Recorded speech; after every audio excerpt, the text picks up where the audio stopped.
If you're a political junkie, you know one of the most watched Senate races of the year takes place in Colorado. And I've got the debate for you in full. So here it is.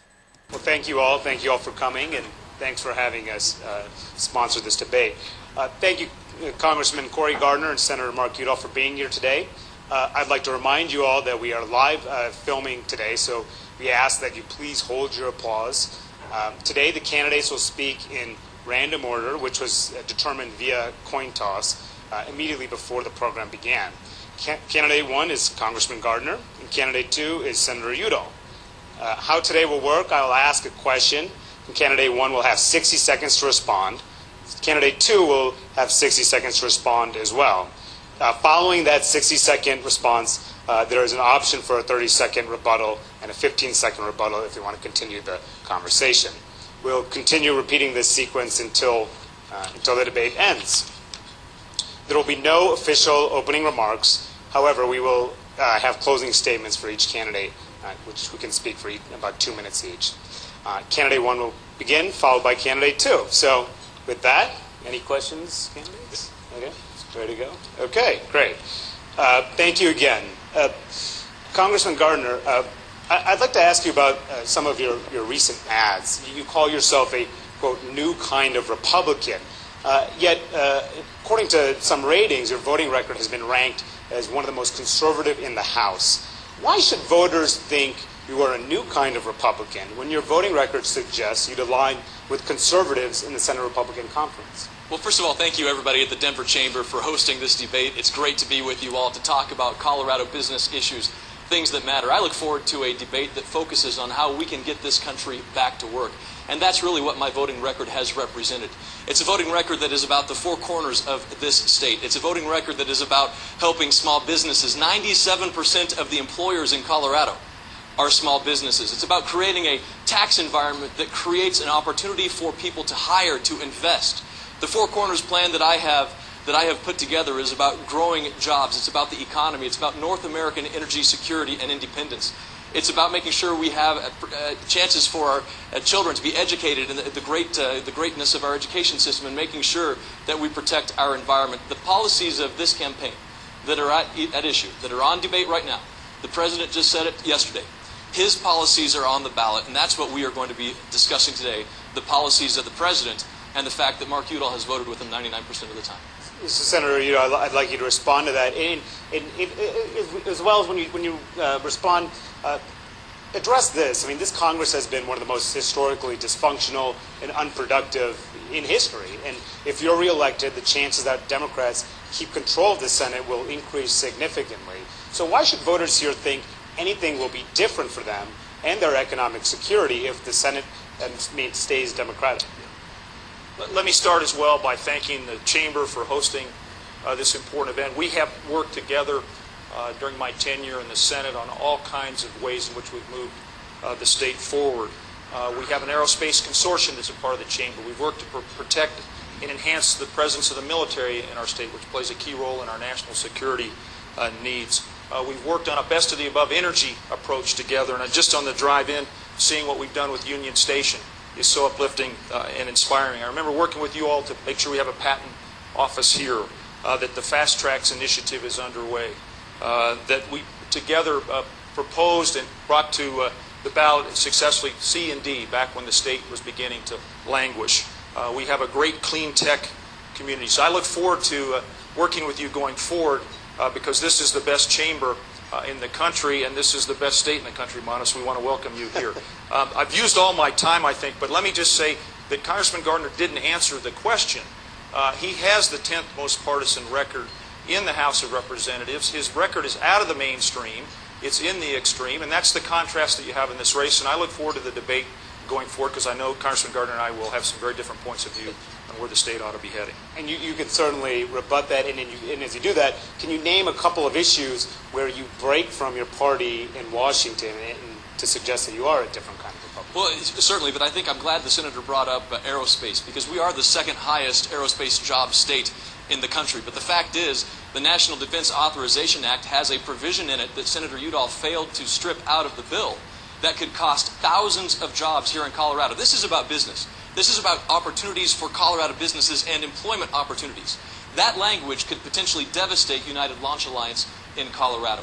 I was one of 33 Republicans to vote against the House Violence Against Women Act because I believed it was watered down, and I voted for the Senate version of the Violence Against Women Act, one of the handful of Republicans to vote for that piece of legislation.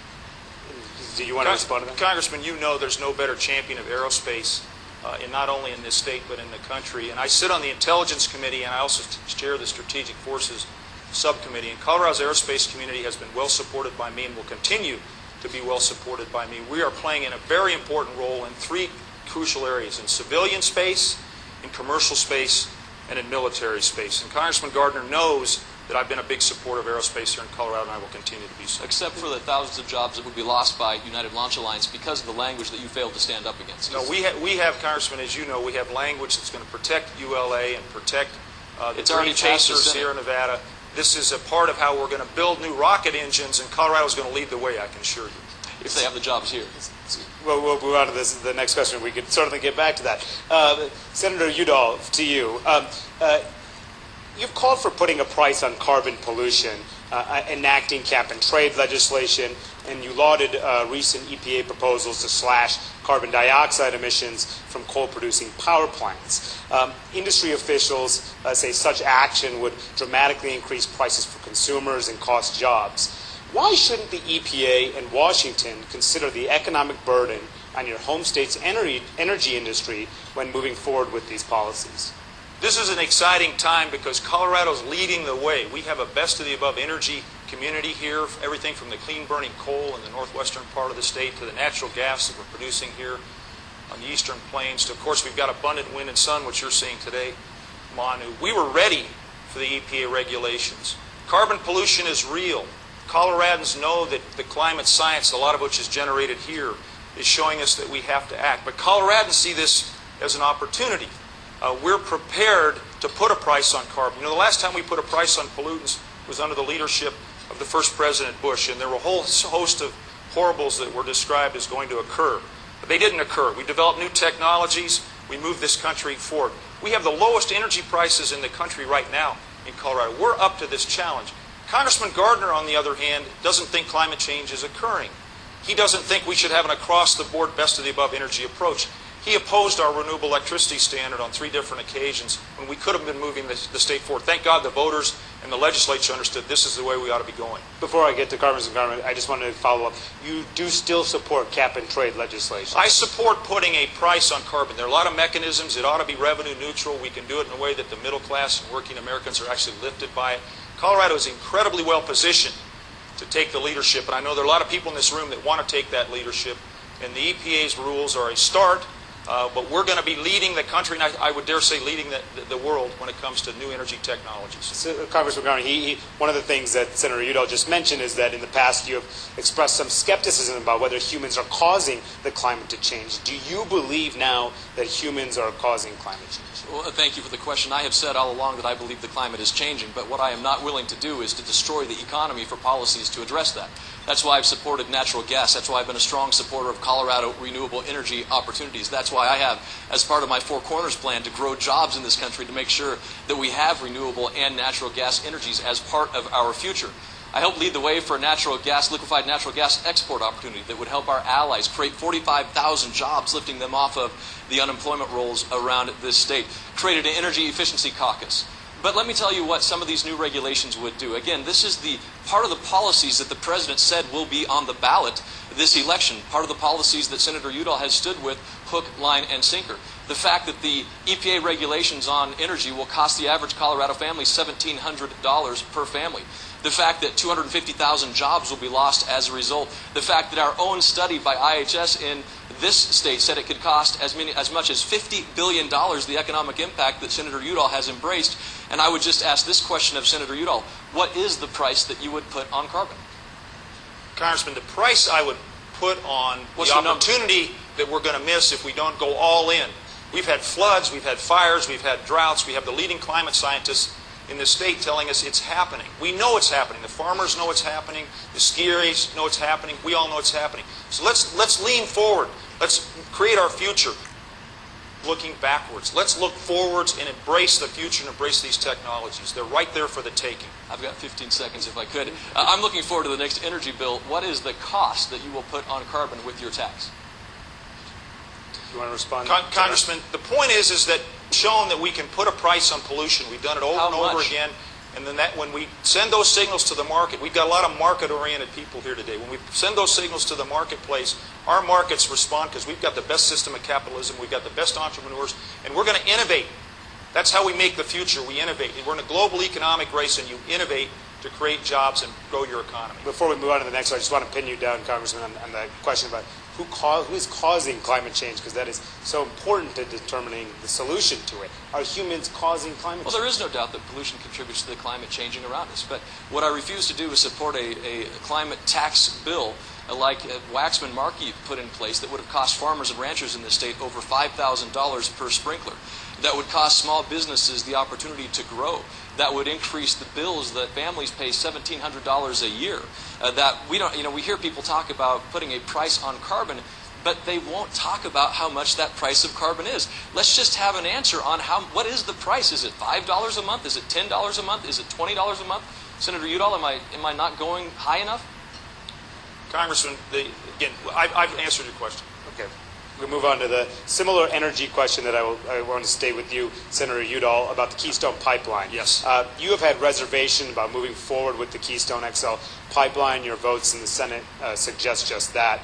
This issue has been studied for years, and even the State Department's own analysis says it would not alter global greenhouse gas emissions. So why is now not the time to move forward on this? Yeah. Let me put a Colorado look at this. We've developed our energy sources here in a safe and responsible manner. Again, whether it's been our coal resources, our natural gas, we're also producing, as you know, some shale oil. We've got abundant sun and wind. We're seeing a real surge in geothermal energy potential here in Colorado. And I think that's the screen and the measurement by which the Keystone Pipeline ought to be considered. The science is underway, and I think it's not too much to ask that if the Keystone Pipeline is going to be built, that it's done in a safe and responsible way. I would also suggest that if the Keystone Pipeline were being built through eastern Colorado, that the farmers and the ranchers and the business people who live in eastern Colorado would want to make sure that their soils and the air and the water in those regions were protected. That's all the people of Nebraska are asking for. That's where this started. That's where the concerns are expressed most notably.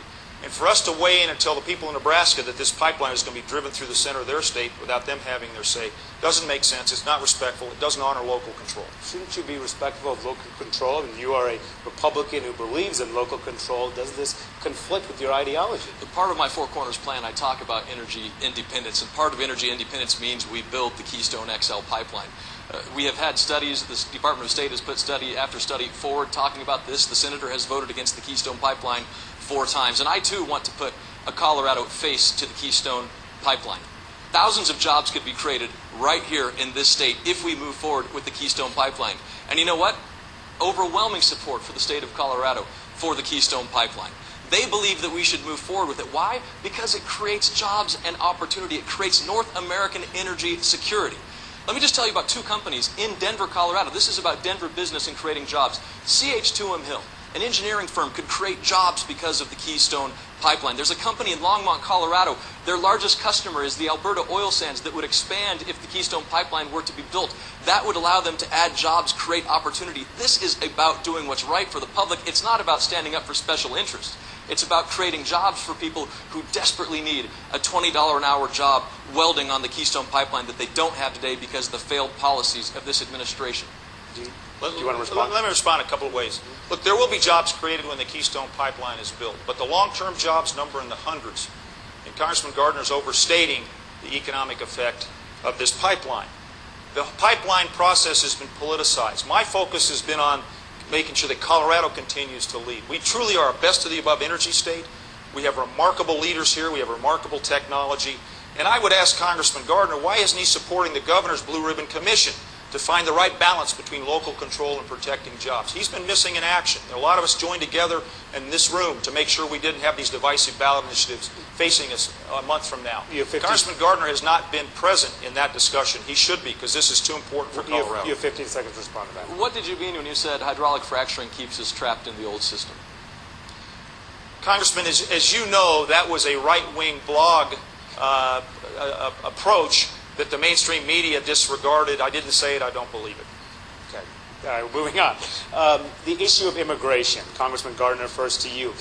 You voted against a Republican bill in August that would have stopped the president's deferred action for children arrivals, or the DACA program, that allows certain people who came to the country illegally as youth to stay in the United States. Your critics say this has been an election year conversion after you have taken the opposite approach on this subject.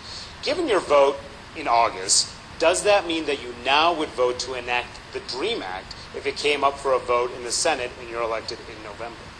Ultimately, I think the DREAM Act is going to be part of the solution of immigration reform. That it has to be. Look, I believe in immigration reform. In fact, over a year and a half ago, I testified before the House Judiciary Committee on the need for immigration reform. I believe it should start with border security. We can have a meaningful guest worker program that has to go part and parcel of that border security. Entry-exit system, I believe the DREAM Act will be part of that. And I believe that we should have a solution for the people of this state. The executive order process, which the president has decided he wants to pursue, even the president has said he lacked the legal authority to go around Congress, and now he is trying to go around it. But he's also stringing people along, saying that he'll issue an executive order and then saying he won't issue an executive order. Look, we need to work with the Congress, the House, the Senate, the President, to pass meaningful immigration reform, and I certainly will continue to support that. My opponent, Senator Udall, has voted to make undocumented individuals felons, even those people who assist them, including what could be their school teacher. Voted to make them felons, and then when he had a chance in 2010 to pass immigration reform, he actually said that no, let's move forward on climate change legislation first, cap and trade legislation first, before we pursue immigration reform, because he was afraid if immigration reform went first, then you wouldn't be able to pass his cap and tax legislation. But before I get Senator Udall to respond, why did you change your vote on this bill in August? This vote was about a bill that was, I think, had unintended consequences. It would have been further than just addressing the issue of deferred action participants. It could have affected other work visa permit holders, and it would have certainly ended up in litigation that I think is unacceptable for children. Senator Udall, do you want to respond? Let's talk about today. Congressman Gardner can talk about votes 10 years ago, but let's talk about today. They're sitting in the House of Representatives a comprehensive immigration bill reform package that passed with almost 70 votes in the United States Senate. It has bipartisan support. It has the support of the people here in the room. You all know that America is a country built on immigration. You all know that when we fix a broken system, which, by the way, with Congressman Gardner supporting a broken system, he's for de facto amnesty. When we fix this system, we're going to see the deficits come down. We're going to see labor market certainty. This is something we ought to be doing. Congressman Gardner says he believes in immigration reform, but he hasn't lifted a finger to move it in the House of Representatives. Congressman, why do you still oppose a pathway to citizenship for the 11 million people who are here illegally? Well, I believe some form of earned status is going to be the ultimate solution that we come to. But look, you support the pathway to I believe an earned status is going to be ultimately part of the solution. But here's the thing. The Senate, believe it or not, doesn't have a monopoly on good ideas. I believe it was Andrew Romanoff who said that when he was Speaker of the House. The Senate doesn't have a monopoly on good ideas. What I would like to know is, from Senator Udall, why did you vote to make undocumented individuals felons? I want to respond to the opportunity that's languishing right now in the House of Representatives. Congressman Gardner says we ought to do this in small steps. He hasn't taken a single step to move immigration reform to the goal line, if you will. It's time to pass immigration reform. This is a clear contrast between Congressman Gardner and me in this race. This race, I think, is the most obvious race in the country when it comes to contrast between the two candidates. This is one prime example. You all know the importance of getting comprehensive immigration reform passed. Okay. Moving forward, another immigration question to you, Senator Udall. I'd like to talk to you about the president acting unilaterally on immigration. You said you were disappointed with this decision not to move forward before the elections on this issue. Why is it okay and constitutional for the president to circumvent Congress, as he's done time and time again, and as he may now do on immigration? Look, I reject your premise, Manu. The President of the United States, like many of the CEOs in this room, has a responsibility to move USA Inc. forward. The Congress has been missing in action in a number of respects. And I just mentioned one when it comes to comprehensive immigration reform. And if you look, it's been more the House of Representatives than not, which has been the graveyard of a lot of great ideas. The President is frustrated that the Congress isn't acting. He doesn't relish moving to a set of actions whereby families won't be broken up. Right now, we are deporting families. We're splitting up members of families rather than focusing on criminals and people who are public safety risks. The President, in a sense, is challenging the Congress to act. I was disappointed. Our state is 20% Hispanic. Our state has a number of other immigrant communities. They expect, I think legitimately, that we're going to step up and reform our system. We're going to secure the borders. We're going to make sure you in this room have the tools to know you're hiring people who are here legally. We're also going to hold you responsible. And we are going to provide a way for people to earn citizenship over a long time frame, some 13 years. But this is too important for it to be left on the sidelines. Why shouldn't the President move forward and prevent deportations, which are clearly tearing apart families here, even in Colorado?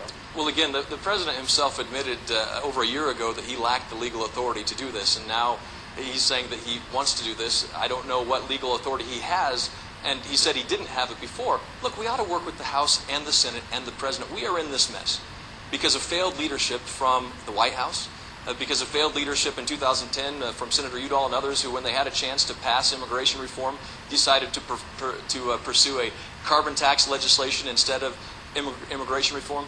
We are a better, stronger country because of our nation of immigrants. Most of us come here from somewhere else, and that is what made our country stronger. And I look forward to pursuing and fighting for immigration reform. On the ballot in just a few weeks will be the President's policies. Mark Udall has voted for the President's policies 99% of the time, and that's what we're going to be voting on. The President admitted that just the other day, and in the newspaper over the weekend, the Senator said that he disagrees, he votes with the President when he agrees with him, which means I guess he disagrees with him only 1% of the time. Senator Udall? Look, there's a clear choice here. The President is taking a look at his legal options as to what he should and can do to make sure that we don't break families apart. This is too important to leave it on the sidelines. This is too important an opportunity for us. I know you in this room have supported comprehensive immigration reform. You know the benefits it'll bring to our state of Colorado. Just look at Congressman Gardner's record. He's voted to deport dreamers. He has suggested that we ought to provide citizenship for those who serve in the military. And there are many of those people, by the way, and I know this from serving on the Armed Services Committee. We ought to grant them citizenship. But at the same time, he's proposed deporting their family members. You can't have it both ways here. You've got to keep us moving forward. What Congressman Gardner is doing at his best is maintaining the status quo. He certainly, in some ways, would move us backwards. Let's move forwards. That's the Colorado way. And if you could respond in 15 seconds, why did you support, as Senator Udall said, deporting people? Well, I want to thank the Senator, though, for acknowledging that I have supported efforts on immigration reform. After spending several minutes saying that I haven't supported efforts on immigration reform, he just admitted that I have supported immigration reform, and I'm grateful for it, so thank you. Senator. Okay, we'll move on to the next topic on health care.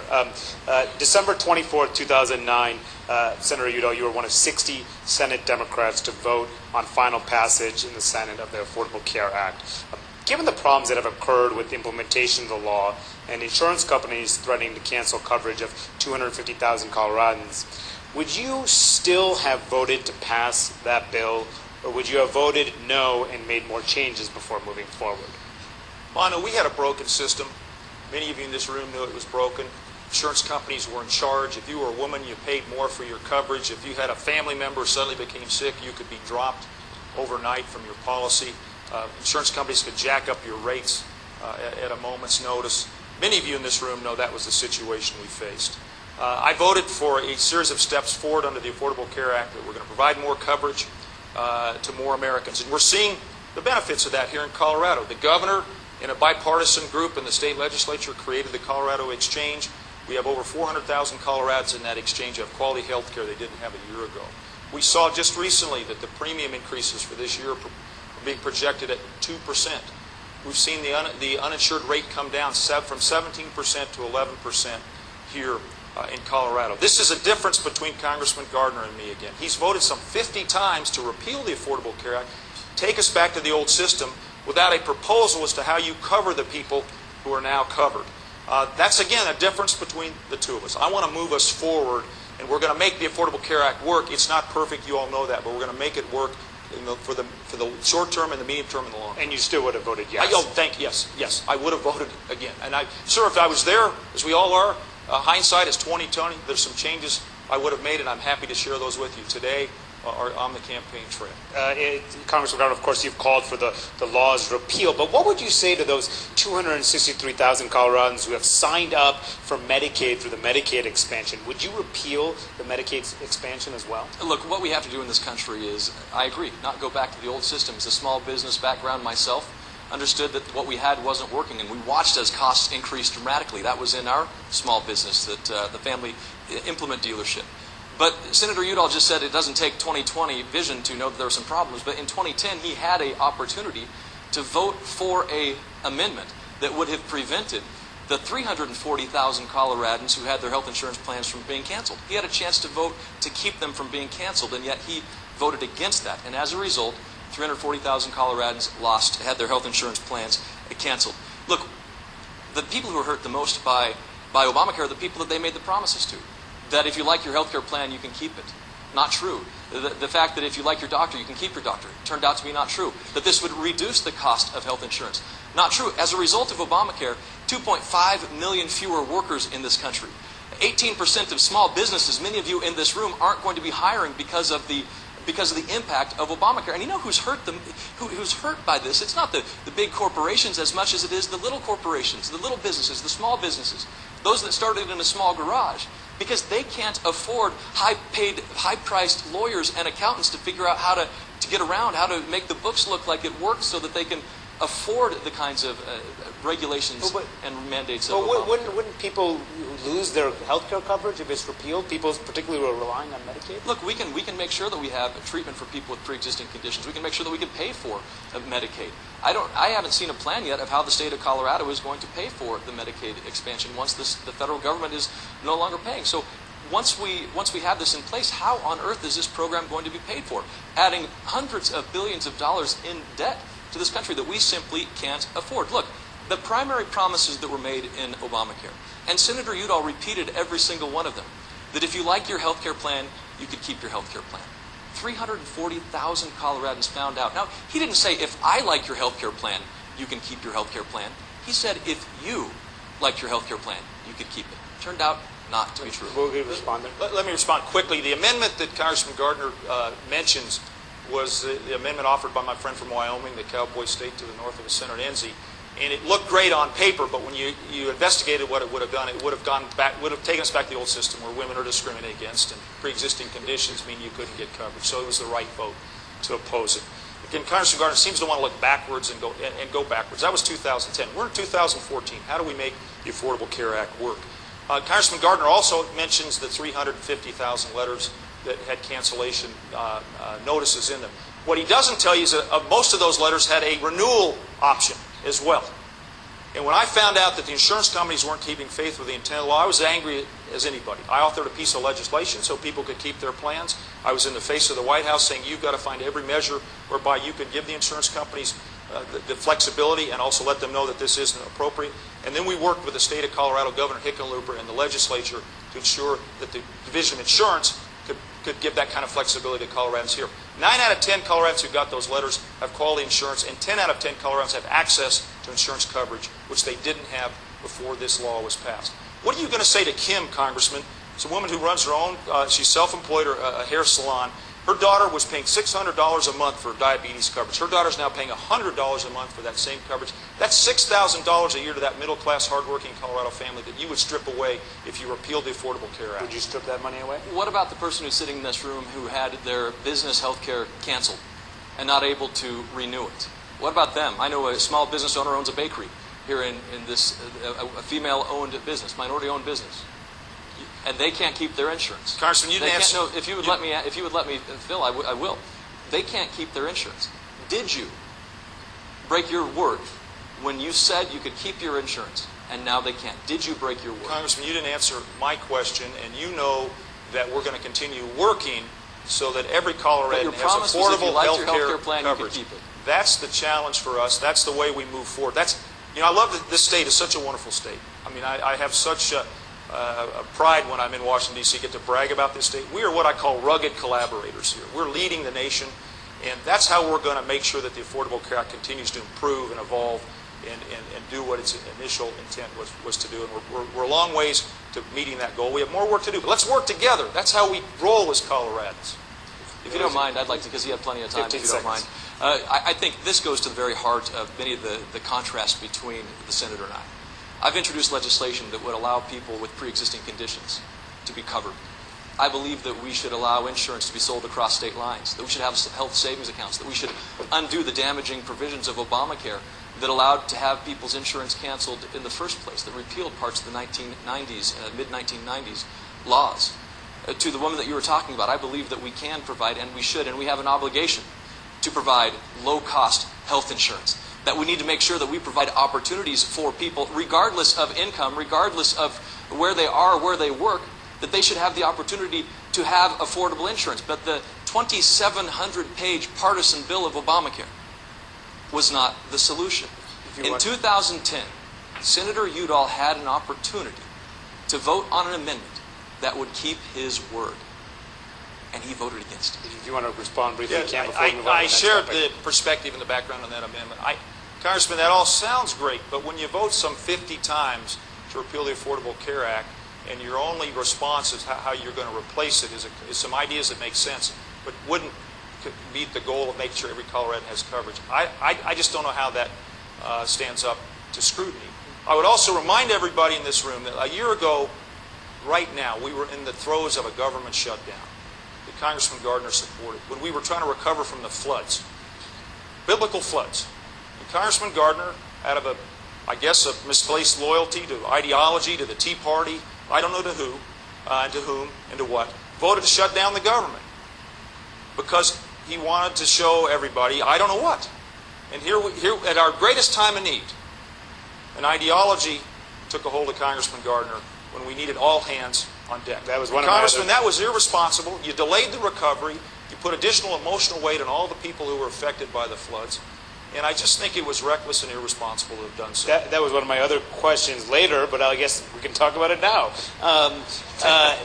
The government shutdown last year, of course, we were shut down at this time last year. House Republicans included the provision in the must-pass spending legislation that would have defunded and delayed the Affordable Care Act. Looking back at it 1 year later, did House Republicans make the right decision in starting that fight? Look, I never supported the government shutdown. Never did. In fact, I was roundly criticized by conservative outlets when I refused to sign letters demanding that the government be shut down.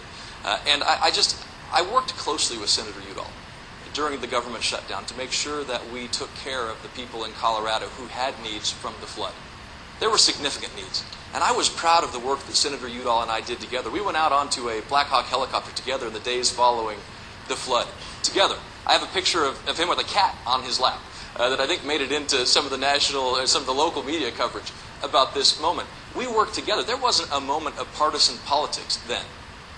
I'm saddened that there is now, as he tries to politicize a tragedy where people's lives were lost. Thousands of Coloradans lost their homes.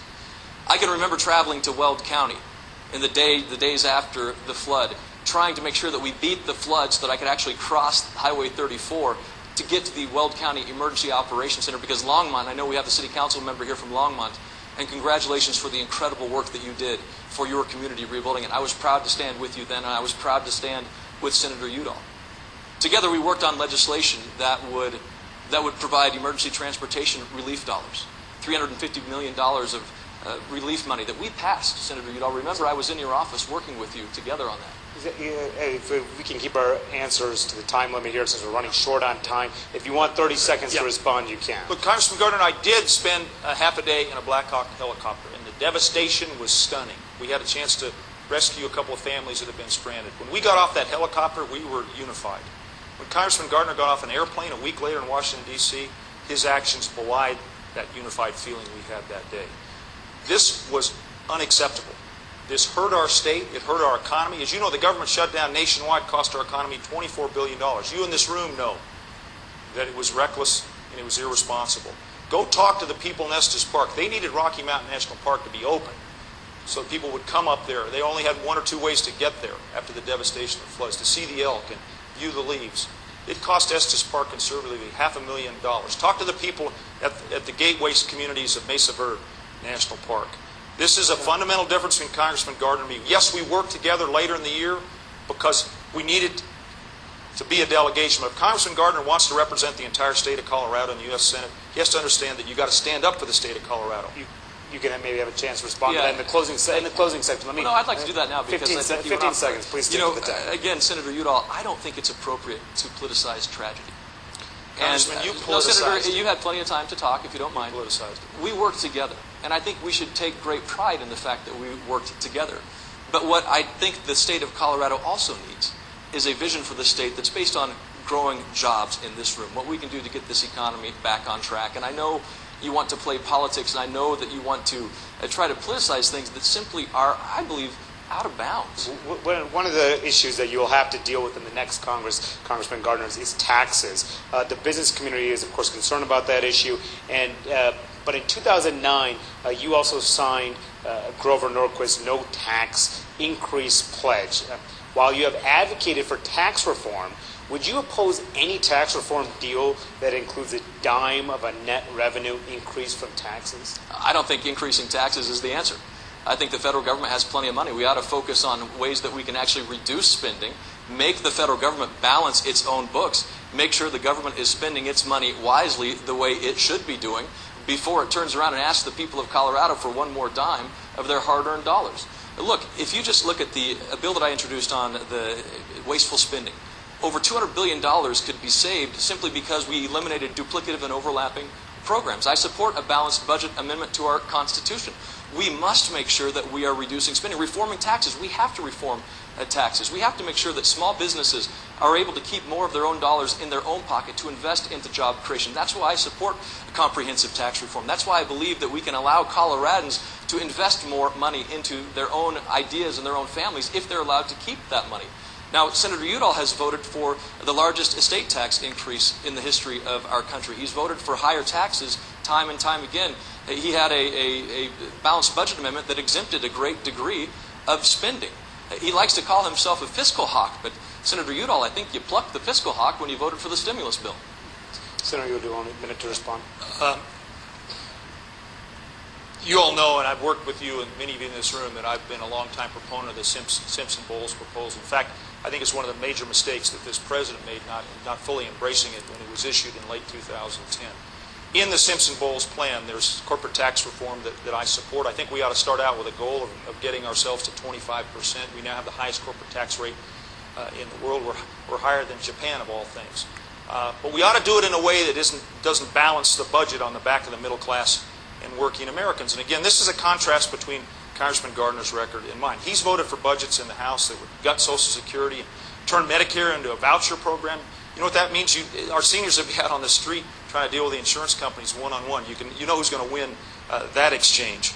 Congressman Gardner's voted to lift tax rates on billionaires and millionaires while increasing tax rates on middle class and working people. I am the proud author of the first Democratic Balanced Budget Amendment in 20 years. And in that balanced budget amendment, because we're going to work hard to get our deficits under control and bring our budget, We're running short on our time debt here. down. But we're going to protect Social Security, we're going to protect Medicare, we're going to protect Medicaid. Those are earned benefits. Those are important to our seniors. They're important to our society's stability. Congressman, would you vote for the? respond. I want you to respond to this. Would you vote for the Paul Ryan plan to overhaul Medicare again if you were in the Senate? Well, I would vote for a bill that allows us to balance the budget, that protects Medicare, and that's what I did. Senator Udall was voting for a bill that protects Medicare, that protects retirees and their social safety nets. We will fight hard to protect them. Your plan is bankruptcy for those social safety net programs because you haven't come up with a solution, but you have cut Medicare by $700 billion when you voted for the Affordable Care Act. Now, I want to talk about something else too. We have to wrap up because we're running out of time. I'll end there. Okay. We have. I'd like to weigh in very quickly. 15 seconds. So Congressman Gardner voted for $800 billion in cuts in Medicare that went to tax cuts. I voted for $800 billion in cuts to Medicare Advantage that went to shoring up Medicare and extending the solvency of it. Again, there's a contrast. How do we move Colorado forward? Congressman Gardner is going to take us backwards. So we've run out of time, but we have 90 seconds each for closing statements. Congressman Gardner, since you won the draw, you get to go first. Well, thank you. And thanks again to the hosts of today, and thanks for the opportunity to share this contrast of ideas. Growing up in Yuma, Colorado, If you go to that hometown today, there's a little cornerstone on 2nd Avenue and Main Street that says J.A.S. and Son 1910. That was a business that was started by my great-great-grandfather. 100 years later, my great-grandfather took over the business, turned it into Farmers Implement Company. It's still there today. And my wife, who's here tonight, this afternoon, and I go for a walk with our children. We walk by that cornerstone and wonder, will they have the same kinds of opportunities that their great-great-great-grandparents did to create a better way of life, to create a business, to create new opportunities for themselves and their families? And the answer is no. When Senator Udall unless we do something different and change the direction of this country. When Senator Udall was elected to Congress, our national debt was over $5 trillion. Today it's over $17 trillion. Over the last several years, median household income in this state has declined by over $4,000. In fact, it's been since 1999 that middle-class wages have stayed the same. That's under the leadership of Mark Udall. And the President made it very clear in his statements this week that his policies are on the ballot, that what we will be voting on are his policies. Now, if we elect Mark Udall, who's voted 99% of the time for these policies, one more time, what makes any of us think that things are going to be different than they were over the last 16, as we've watched median household income decline, as the labor participation rate is lower than it has been in 36 years? My Four Corners plan, we will grow jobs, energy independence, get our education on track, make sure it's stronger, and make sure that we protect our environment. Senator Udall. Thanks again to the Chamber. It's been the most amazing privilege of my life to represent in the United States Senate, the wonderful state of Colorado. We've accomplished a lot over the last 6 years. I alluded to some of those accomplishments. We've recovered from biblical floods. We've tuned up our capacity to fight fires. We have the best of the above energy regime that's the envy of the nation. We see our economy coming back. I know all of us in this room are excited about what we're feeling and seeing in the numbers. But there's more to do. We need to make sure that college is affordable. We need to make sure that women are paid the same as men in the workplace. We need to invest in infrastructure. All of the things that the Chamber knows are crucial. Congressman Gardner and I love Colorado, both. I'm a fourth-generation Coloradan as well on my mother's side. There's real contrasts in this race. And elections ought to be about competition. They ought to be about the future. Congressman Gardner talks about being a member of the next generation and a new Republican. Well, the next generation doesn't want to shut off science. And the next generation doesn't want to shut out immigrants. And the next generation doesn't want to shut down the government. The next generation, and I should say all generations, frankly, see the world my way. They see Colorado moving forward. And I therefore ask for your vote, because working together, we can keep Colorado moving forward. Well, thank you both. Thank you all. Thank you both, candidates.